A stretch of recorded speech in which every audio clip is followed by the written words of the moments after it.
This part of the Riverview in East Lawn used to be kind of like a Riverview Psychiatric Hospital, a legacy of the days when the mentally ill were locked away in large government-run asylums. Riverview used to house thousands of patients, but today it is home to just 700 who have free run of the grounds, except for the residents on Ward H, 3A. I started here in 1990 on this particular ward. Social worker Al Hunt oversees the patients behind the locked doors of Ward H, 3A. How you doing, Elmer? Yeah, you don't look quite as good as this morning when I saw you, eh? They suffer from one of the most bizarre addictions known to man, a perpetual thirst for the stuff of life itself. It is a life-threatening situation to drink excessive water. They are addicted to water. It's called self-induced water intoxication. And the patients in Ward H3A would literally drink themselves to death without supervision. The water piled up and made me gain weight, so I can't drink water. Self-induced water intoxication, when you describe it, it's hard to believe. What happens is that these patients have a tendency to drink excess water, and everybody says, well, what's wrong with that? Isn't water good? Everybody should have 8 glasses a day. But these patients will drink liters and liters of water a day, enough to cause serious health risks. What happens if you drink excessive water is that you lower the sodium level in your body so that you can develop seizures, coma, and death. I'm glad that you're going to be okay. That's the main thing, eh? The ward is one of a small number in North America devoted to the study and treatment of self-induced water intoxication. There is kind of a high that comes from drinking water. I find a lot of the patients have a prehistory of alcoholism. The 25 patients are so addicted that they have to be constantly watched, even when they go to the washroom, to stop them drinking from toilet bowls and baths. They will even drink their own urine. We try to normalize their condition by patients getting a glass of water an hour after meals so that they learn that this is the proper amount you should have. How are you doing here? Very well. That's good. That's good. You controlling the water? Oh, yeah. Okay, you're drinking less? That's good. Less and less. Yeah, that's good. Well, here they can have some control over it, you know. If it's a problem, at least here they weigh you and make sure you keep to the straight and narrow, eh? Every day, patients have to pass a weight test. Otherwise, they are not allowed out on the grounds. I was 97 kilos the other day, and I only went up to 104 at the most. They go over 4 kilograms during the course of a day, then they're put on restriction. Schizophrenics are the most likely to suffer from this strange disorder. Advances in drug therapies mean the majority of patients are spending less time on the ward. He's going before the review panel, but we're looking at if he stays as stable as he is, he may well be able to self-discharge himself. In the early 90s, 2 medications were introduced, clozapine and risperidone, and particularly small combinations of drugs worked favorably for some patients. But some will stay locked in for years. Now we have patients where it's a perpetual problem or it seems to be a continuing problem. And so it just depends on what the patient can manage, whether or not we're going to be successful. Some of the patients here are still here, but I'd just like to point out some people that have moved out since that time. Henry, Walter, and Claude. There's Michael. And there are many successes. Those patients will be free to join the general wards. Many return successfully to the outside community. 5 years ago to a family care home in Duncan.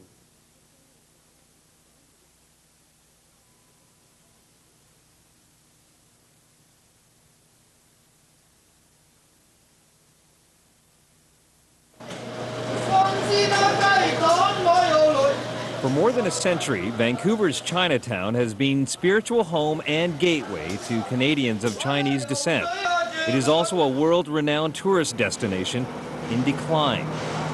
It is located on Vancouver's Lower East Side, just around the corner from the city's Skid Row. That proximity means that Chinatown, with its old residents, shops, and tourists, is an easy target for criminals. With over 1,000 crimes recorded in 1998-99, residents feel that Chinatown's death could only be a matter of time. Chinatown needs help, and the government have to do something. That's about the bottom line. Illegal drugs are the cause of the problem. They are taking drugs in the back alley, and they are selling drugs in front of everybody. We see police cars, drive by, and then they know they exist.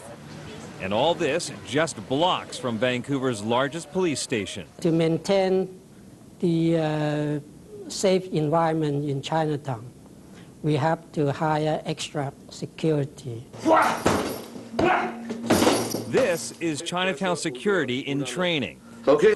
The 25-member force was established 5 years ago. It protects residents, visitors, and merchants from crime that is spinning out of control. They work in pairs, responding to merchants' calls and patrolling the alleys, moving drug users out of Chinatown, whom they blame for most of the crime. This is a Chinatown area, please. Captain Needles. 9 out of 10, is drug addicts. Thank you. Appreciate your respect. Thank you. They need money to fulfill the habit. Just like waving the flag, they come back again. You wave it, the flag, they come back again. The shooting galleries in Chinatown's back alleys are violent and dangerous. I put my lights out to try to defend Chinatown whatever way I can. Even I got gun pointed, little jab, you got screwdrivers, scissors, and knife pointed to me. I take them all right away, one by one. The presence of the private force has brought down crime levels, but the spiritual home remains a place of fear, and many are staying away. 20 years ago, Vancouver and Chinatown was like a paradise. Business was good. People were content and they enjoyed Chinatown. But paradise is in danger of disappearing. Under the influence of Hastings Street, the entire Chinatown is threatened. People have less income. We don't have money to look after our elderly. Non-profit societies like the U-San have existed for over a century. They provide traditional meeting places for families and care for the elderly. Crime means these historic institutions are under siege. Many people come because they belong to those associations. Without them, half of the people will not find a reason to come to Chinatown today. Many are not coming, and the elderly inhabitants who live there lock themselves away. The metal gate was put in because residents were broken into repeatedly. Mrs. Yip is a widow. She's been living here for 20 years. She is lonely and scared, and her family is afraid to visit her here. Twice when I went out of my home, it was broken into. I'm scared, she says. Every one of us lock our doors. We're prisoners in our own little cubby hole here. Our daily lives have been disrupted. Turned upside down. Now we're swamped with people shooting up. Our cars get broken, and everybody is scared. This is the Green Door restaurant. It was established in 1935. It survived the Great Depression. It survived the Second World War, but it couldn't survive drugs. The drug addicts would buy the drugs on Hastings and then shoot up in the restrooms in here. If you're a patron and you come in, there's blood splattered on the floor, there's somebody shooting up in there, it's not likely you'll come back. Even on the main street, the decline of Chinatown is taking its toll. Businesses are closing. As a teenager, I used to bring my girlfriend, now my wife here. Now it's no more. It's gone, so are the department stores, the other theaters, the nightclubs. After 6 o'clock, Chinatown is a ghost town.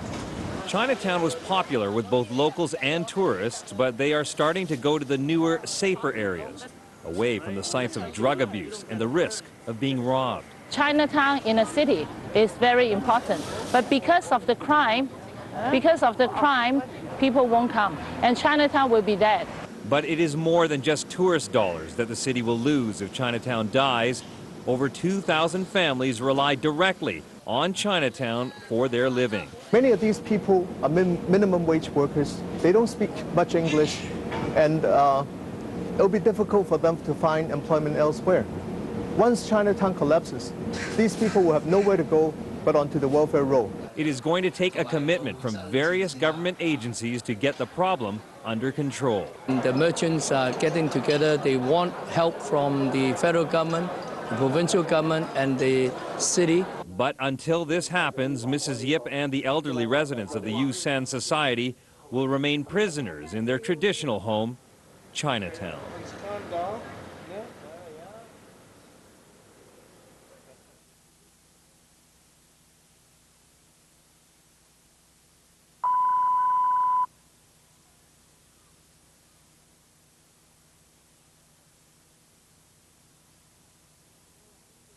At first, when I used to give myself a needle, I always forgot to breathe. I used to get so nervous.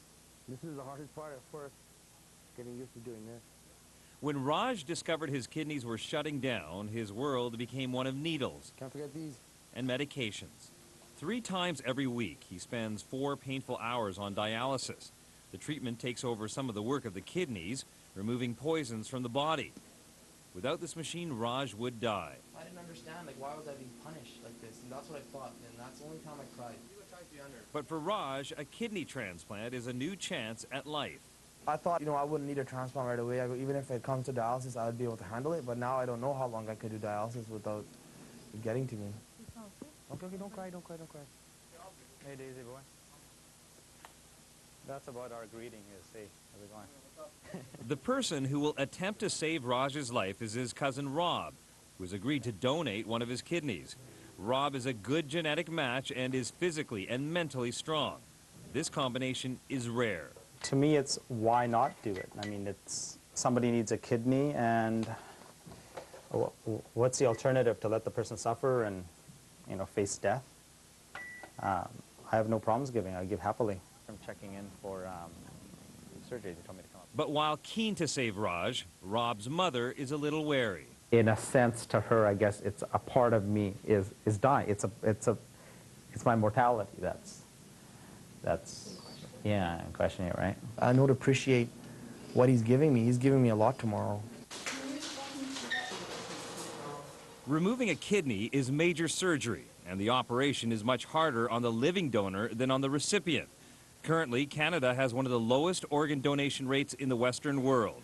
Only 1% of deaths in BC will result in an organ donation. And the demand for organs in BC far outweighs the supply. 572 people waiting for a transplant in BC, and of that, about 527 are waiting for a kidney. The removal of the kidney is a grueling operation that will take the transplant donor team some 4 hours to complete. Rob will be in recovery for 6 weeks before he can get back to work. The remaining kidney will take over the work of both kidneys. Rob, being a live donor, increases the likelihood that Raj's operation will be a success. They like to get them transplanted immediately. But how long can we keep it in the solution we're using? Maybe 8-10 hours. In this case, the turnaround time for Rob's kidney to be implanted into Raj is rapid, less than 3 hours. The kidney starts to turn red as the blood flows through it. But the real mark of success is the flow of urine through the kidney. Raj's other 2 kidneys remain, but the new kidney will take over the work. Everything went real good. While the doctors are cautiously optimistic, the fear now is that the organ could be rejected. A month later, both Raj and Rob are up walking. I feel like I'm back to normal, like almost 100%. But to take 6 weeks out of your life to help somebody with the rest of their life is a very, very small price to pay.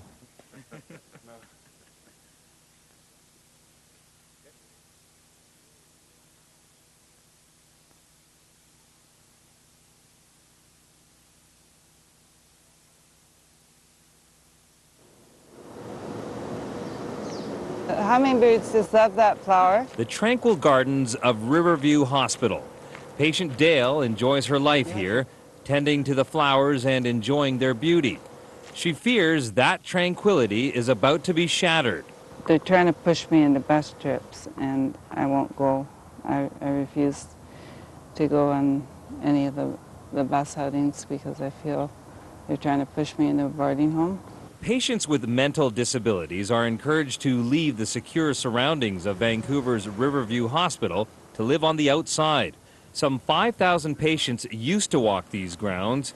Today, less than 800 are here. I don't think it's right to try and force somebody off the land when they don't want to go. The 102-hectare site is one of deserted buildings and manicured gardens. Vancouver's downtown east side is flooded with ex-patients of Riverview. While some go to boarding homes, many exist in Skid Row flop houses. When the whole thing started to be downsized, and this goes back to the late 80s, we were having people showing up at our office that had been paid a bus fare and been given a card with our address on it. Come up, dear, I'll find you housing. Bob and Dave are mental health consumers. Dave has been out of Riverview for 18 months. They said I was feeling better. But lots of mentally ill are let out of mental hospitals all the time because there's no cure anyway. Dave is on medication. He knows he's ill. Dead emotions. In other words, I can't love God. I don't love God, I can't. I'm sorry for my sins. Dave may no longer be in an asylum, but he's still a prisoner. Yes, I'm scared to go, yes. I'm timid for my size. I want to know if God is a good God or not. Can't you tell me? The mentally ill are at the bottom of the food chain here, and they are easily exploited. The area is so good. Like, I bought a carton of cigarettes off a guy that was stuffed for $20. It was stuffed full of newspaper. And just yesterday, a guy grabbed a bag of tobacco out of my hands. And last year, a girl grabbed my wallet out of my pants and there was $30 in it. And she threw it away and my bus pass was still there. But the $30 was gone. He's better off than most. He lives in the Lookout, a downtown east side mental facility. My worker at my Strathcona care team was on the board of directors and he got me pushed to the top of the list, which was a bad thing for me to do. I should have waited in line. That housing line is endless. Single occupancy hotel rooms take up the slack. There's still bugs in here. Yeah, this is an old building, man. They got lots of them in here. You know?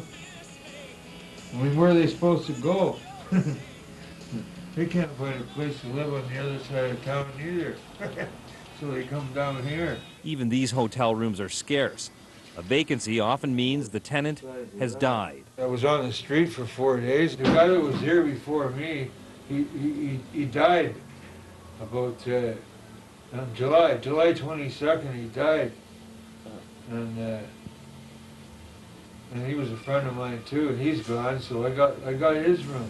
It's a deadly cocktail of mental illness, loneliness, and drugs. What's happening for you? Rusty Maxwell runs the Living Room, a social and educational facility catering to the mentally ill. We had 6 deaths last month, and it's really, really difficult for people who live here to be around so much death. To say nothing of, their friends are going, and they've already got their own issues to deal with, and then people around them are all dying. It's not very encouraging. And when a patient gets hooked on drugs, it is hard to cure. Recovery is really, really challenging for anyone, whether they have a mental illness or not, if they live in the downtown east side, because it is so readily available. Mental health services are at a breaking point on the downtown east side, but a not-in-my-backyard mentality still exists. If they are out in Kerrisdale and they're behaving in an unusual manner, they're far more likely to be harassed by the police. They're more likely to be teased by the local school kids. They're more likely to be stared at. Hundreds of rooms sit empty at Riverview. Patients like Dale would like to see them reopened, not as an asylum, but as low-cost housing. And there are 102 hectares of open land. But I would like to see the buildings used here more for housing than everybody get kicked out down to the east end. Until that happens, the downtown east side will continue to be an unsafe dumping ground for ex-Riverview patients.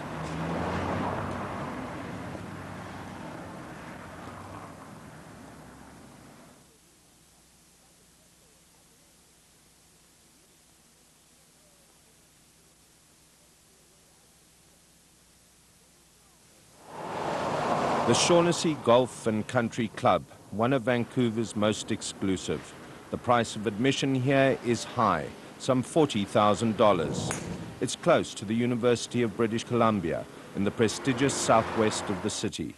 The properties next door measure more than double the size of an average city lot.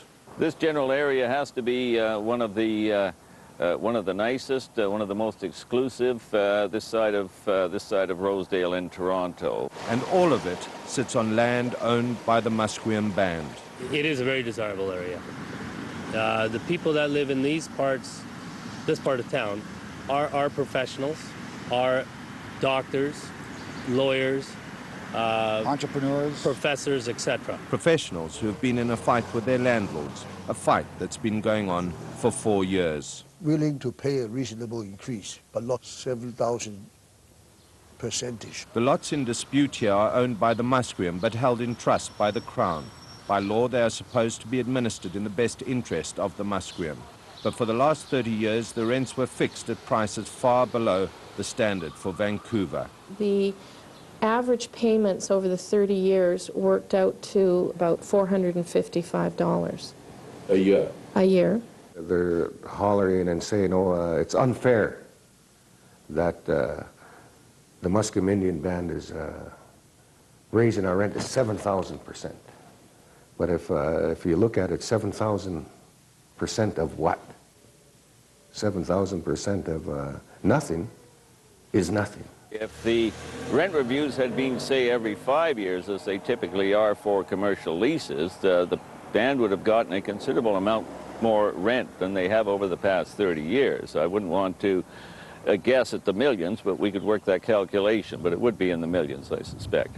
We weren't picketing or protesting, going to Ottawa. It come to our attention that it's a lousy deal, but we lived up to it. The Musqueam lived for 30 years by terms of an agreement worked out not by themselves, but by an arm of the federal government. At that time, the band were certainly inexperienced in real estate matters.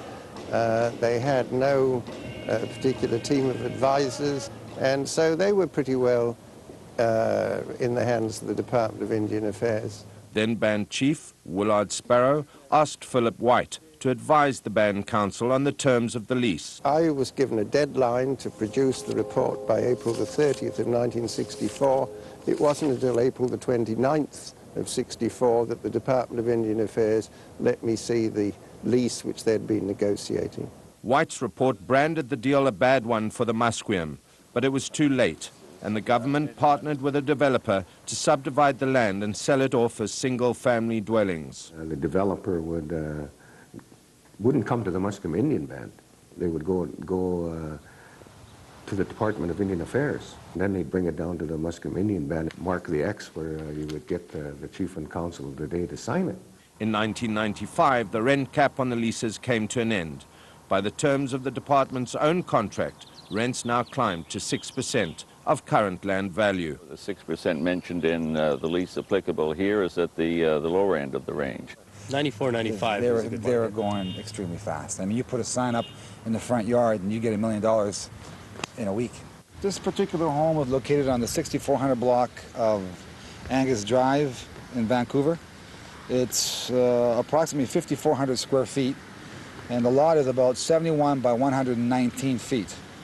The home will be marketed for $1,290,000, and the lot value is approximately about, just a lot alone, it's worth about $700,000. The property here is pretty well the same as it is down on Musqueam Reserve.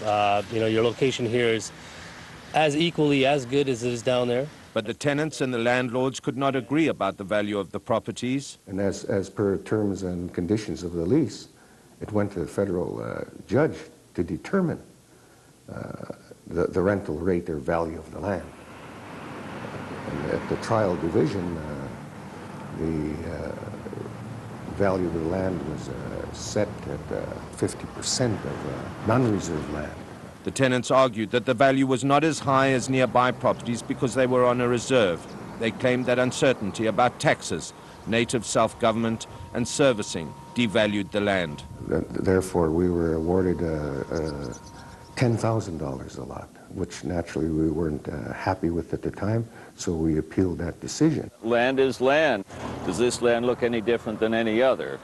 Should it matter that the landlord is the city of Vancouver or an Indian band? In 1998, the Court of Appeal agreed. Mr. Justice Sexton makes exactly the same point. He says that he says in his judgment the band would have been foolish in the extreme if they'd used any basis other than the capital value of land off the reserve invested in similaries.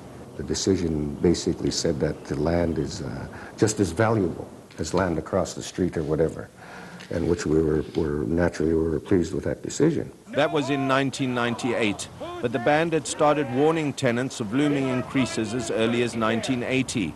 It offered the tenants a new deal, a one-time upfront payment of the lease. Graham Allen was the band's legal advisor at the time. And we came up with a notion of converting all those leases to prepaid leases. That means people would pay based on the value then, 1980, and they would prepay the whole balance of their lease so they face no reviews. Now, I wrote a letter, I drafted a letter for the band council that I understand they sent to 76 lessees through their band administrator, and it made it very clear in that letter that you are facing a review in June 1995. So it was reinforced by the band council itself that that review was being faced. By the 1990s, properties on the reserve land were selling for between $450,000 to $600,000. But those deals were between the buyers and the sellers. The band still only received their $375 a year per lot. So Musqueam, you can assume, at each time of transfer or sale of a home, got absolutely zilch. What the tenants got by buying on leased land were considerable savings.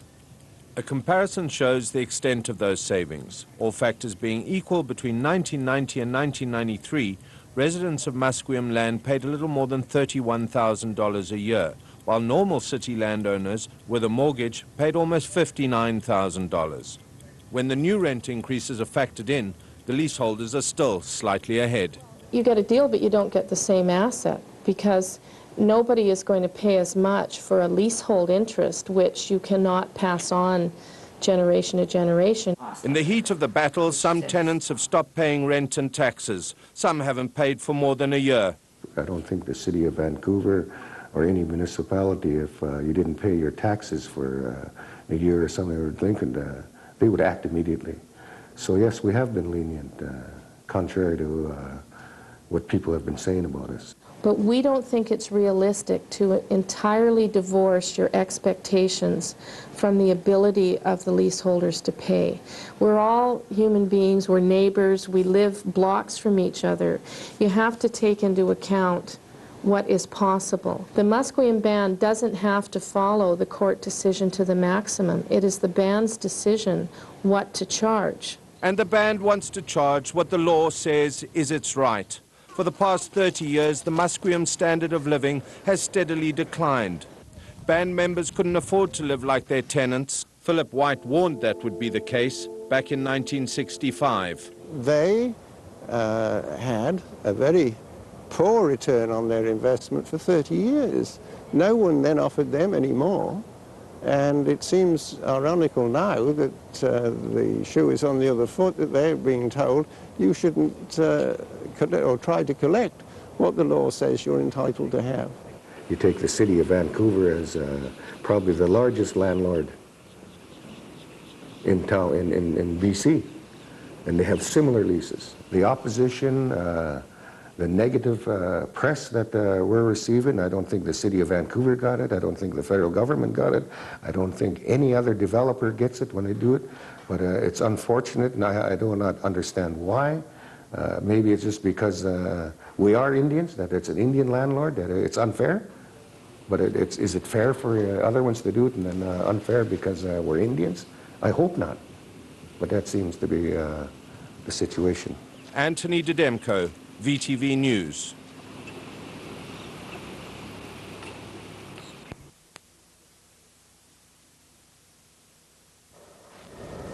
I'd like to present the offer tomorrow morning. We're probably not going to be there till about 4:30. Yes, I got a viewing Monday morning at 10 if you want to be there.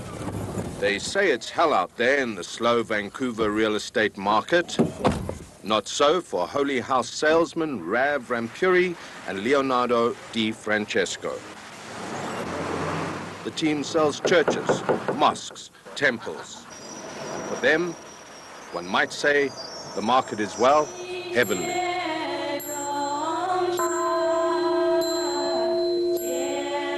It's taken us 5 years to get to the point where we are now today. You know, it's not something that happened overnight, but before you know it, we've got church groups calling us constantly now. Temples were set up because the Buddhist organization purchased a church on East 11th Avenue for just under $3 million. Holy houses come with a big price tag. On this particular property, you're looking at $2.4 million. That's the asking price on it.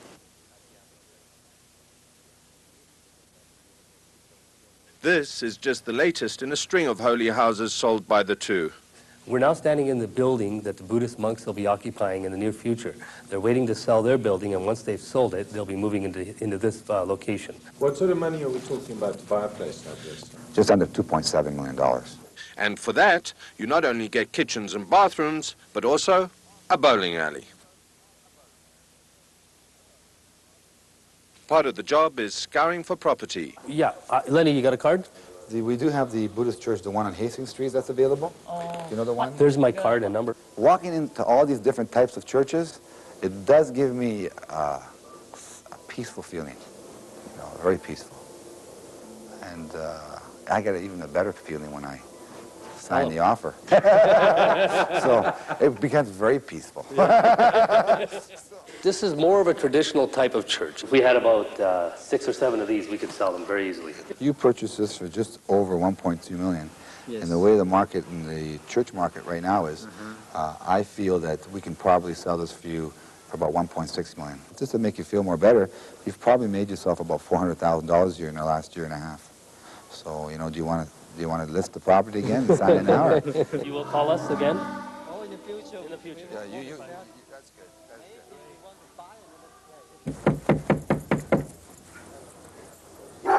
Oh, big dog.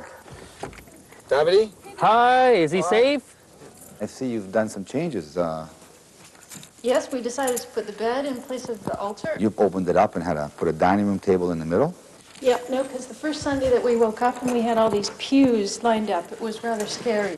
We just like space. We like unconventional living spaces. We don't like a lot of walls. When you bought the church, was there some kind of a desanctification process that went on? Just the fact that the actual Holy Ghost wasn't here. For that reason, I don't think it didn't actually need to be desanctified. In Vancouver, to buy yourself a piece of land and build a church, Vancouver, impossible. But don't you ever think to yourself, why us? Why were we chosen to be sort of God's holy salesmen? Are we the holy salesmen? I don't know, but you know, we have this little charisma, a little karma between us. People like to deal with us. Have they ever come to you and said, look, we've got to pray about this decision? Absolutely. All the time. They're always praying. They're praying for a sale. To give you an example, we had an offer for $3 million, close to $3 million. They rejected the offer, thinking that God is going to show them a better offer. Do people try and convert you? Once or twice they said we should become preachers. Leonardo and Ralph should become preachers. You guys are phenomenal. It's a team. It's like we're like a hockey team. Yeah, we do everything together. So We do. we don't share wives, but we don't do that, right? You know, I think it's although I've wanted to, but it's. It must be fate. All right. That's it.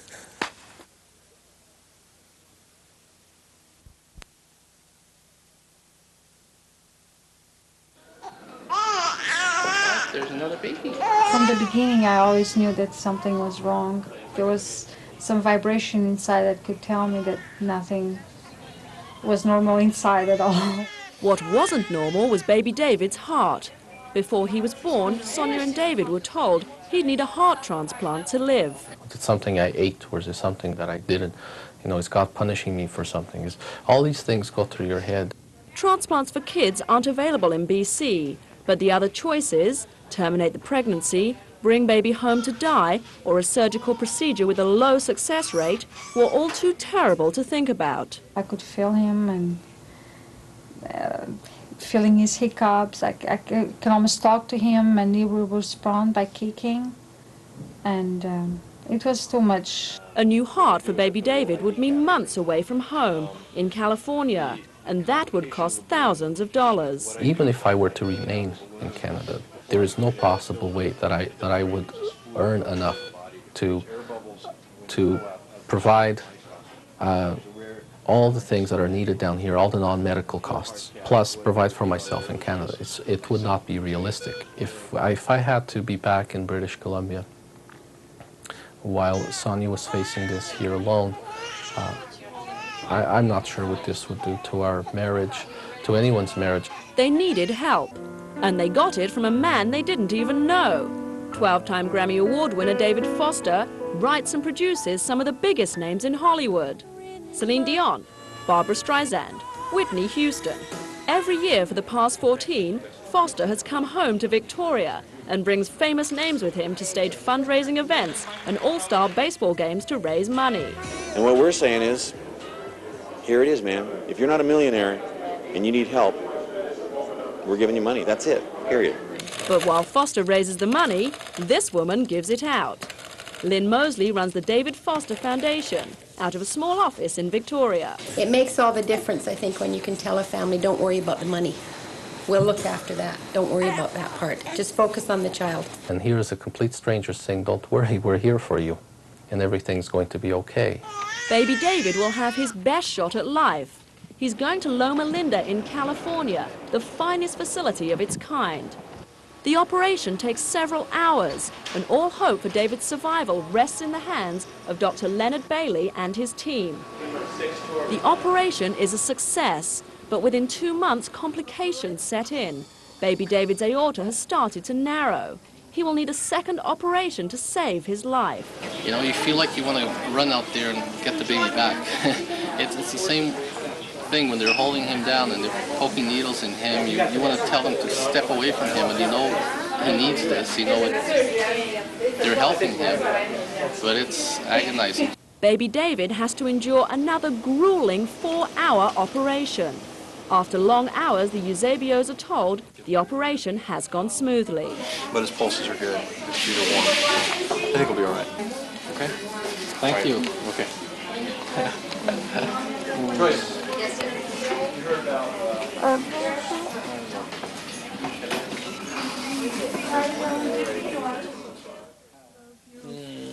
He's not going to like this, though. The Eusebios have recently returned home to Victoria. Basically, we named our baby after David Foster because without him, we couldn't have gone to Loma Linda and stayed together as a family. You're so strong. Namoa Delaney, VTV News. You're so strong.